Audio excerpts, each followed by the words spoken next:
Hello everyone and welcome to the very first episode of TJB Collectables. I'm so very excited to finally have this channel up and running. For those of you that don't know me, my name is Tim Bland. I'm a massive Doctor Who nerd but also a musical theatre nerd.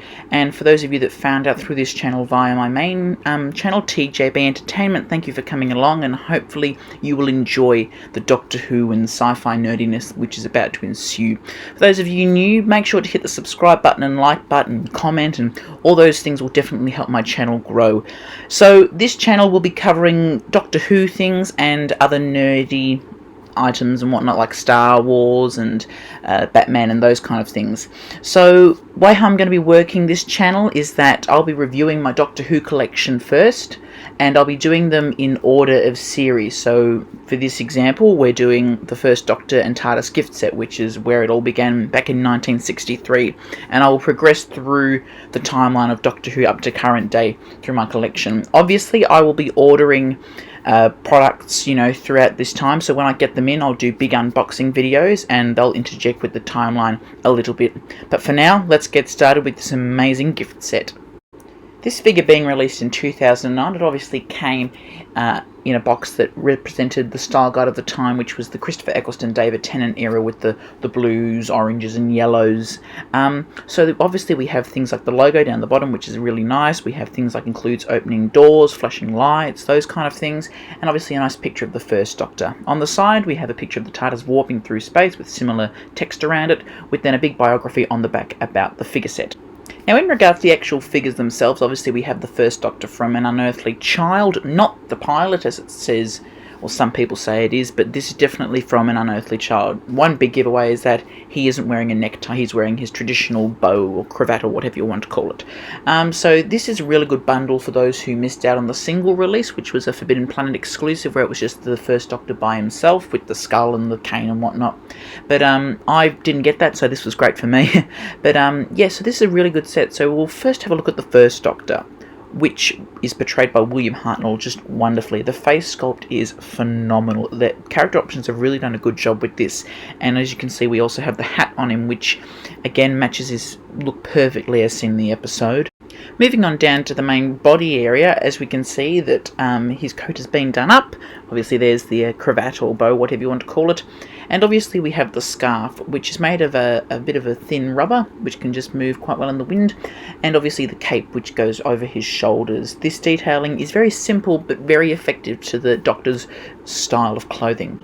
Obviously we have his rings on the left hand and on the right hand, which look wonderful, and then his trousers, which are a traditional grey with black check pattern, and of course the shoes, which are a nice dark black with brown spats on them. Looking at the back of the figure, as we can see, the cape just comes down to where it is his knees, and the scarf detail also finishes around the back. Taking a look at his accessories, we have the skull and his cane. The cane is made of a thin rubber material and the scarf is made of some solid plastic. Both look absolutely wonderful when with the figure, and obviously the cane can be put into his hand quite easily, and the hand does grip it quite well, allowing for that old man pose.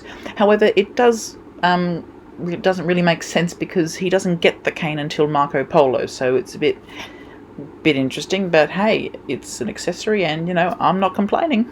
Moving on to the articulation, of course the head can do full 360, but I don't want to push it because it is a bit restricted. And then we come down to the elbows. They can move, but again restricted by the cape. Biceps can do full 360, again restricted by the cape. Can move 90 degrees at the arm. Then the wrists can do full 360, absolutely wonderful, good for those awesome hand poses. And then moving on down to the waist, that does a full 360 as well. There's a T-crotch joint, which you make him do the splits. I don't think Will Hartnell would have ever done the splits, but hey, we have a thigh 360, a bit stiff though, but it does move. 90 degree knee, really good range of posability though. And then finally moving on to my favourite part of the set, it is the TARDIS. This is my favourite version of the TARDIS. It is the original. It is just amazing, and it's also the closest thing I believe that we'll ever get to a Peter Cushing movie TARDIS. So this box obviously is very well detailed. Like the actual prop, it is very concrete, which is accurate to the time of police boxes. So that's why you see different texturing on it. That's why it doesn't look fully wood grain like the traditional boxes that we have now in Doctor Who. But obviously we have the sign detail with the pull to open, all that kind of stuff. We have the St John's Ambulance logo, which we all know comes back to beyond the current boxes, except for Jodie's. I think Jodie's doesn't have it, but still wonderful to have it. And then we have the window detailing with the white window panes, absolutely wonderful, that really kind of classic Doctor Who look. And then obviously the sign at the top, the police public call box, looks wonderful as well. Of course, we have the lamp on top. I mean, any TARDIS wouldn't be complete without its police lamp, but obviously this is incorrect because it's meant to have 4 posts, not 3. But that is actually being rectified in the most recent Second Doctor TARDIS set, so hopefully character will go back and maybe re-release this more accurately. Obviously, we have all the legal stuff on the bottom with the on and off switch and the sensor button, so when you land it makes the sounds and everything. Mine doesn't have that because I accidentally left the batteries in there for a long time. So we won't go too much into that.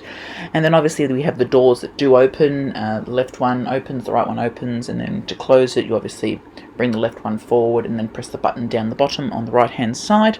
Like the prop itself, there is no backing card. Like if you looked in, you could see the TARDIS like on the modern flight control ones. That is accurate to the prop, which I definitely do prefer rather than having one that's in there just because it can be. Well, there we have it, the first Doctor and TARDIS gift set. Thank you all so much for watching. Please make sure to subscribe, like, comment, share. All of these things will definitely help my channel grow. It has been a great time being able to film this and kickstart the collection. It's going to be an absolute whirlwind of a time, and I can't wait to take you on this amazing journey. So make sure to hit that notification bell and get in your TARDISes, because we'll be heading off to the Dead Planet to review the history of the Daleks set, Part 1. I hope to see you all next time on TJB Collectables.